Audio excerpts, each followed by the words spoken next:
একটা প্রত্যেকের মধ্যে ভুল ধারণা আছে। ভুল ধারণা বলবো না, কথাটা হলো যে প্রত্যেকের মধ্যে একটা চিন্তা ভাবনা আছে যে বাড়িতে ঠাকুর ঘর মানেই নর্থ ইস্টে করা উচিত। কিন্তু অ্যাকচুয়ালি নর্থ ইস্টে কিন্তু ঠাকুর ঘর অবশ্যই করা উচিত।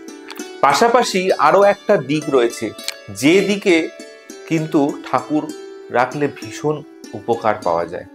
এবং ভারতবর্ষের যত বড় বড় মন্দির রয়েছে সেই মন্দিরের ঠাকুর কিন্তু সেই ডাইরেকশনেই বসে রয়েছে।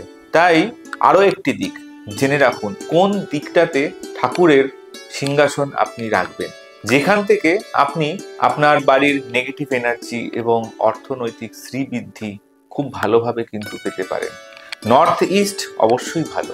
যদি কারোর বাড়িতে নর্থ ইস্টে রাখতে পারছেন না, তাহলে বাড়ির পশ্চিম দিক একদম কম্পাস নেবেন, নিয়ে বাড়ির সেন্টার পয়েন্টে দাঁড়াবেন, দাঁড়িয়ে বাড়ির পশ্চিম দিক যে দিকটা হচ্ছে সেই দিকে কিন্তু আপনি ঠাকুরের সিংহাসনের প্লেসমেন্ট করতে পারেন।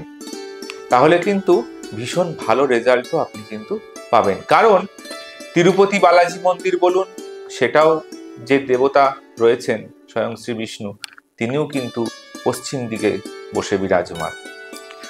শিরডি সাই বাবা মন্দির বলুন, সেটাও কিন্তু পশ্চিম দিকে। সিদ্ধিবিনায়ক বলুন, সেটাও পশ্চিম দিকে।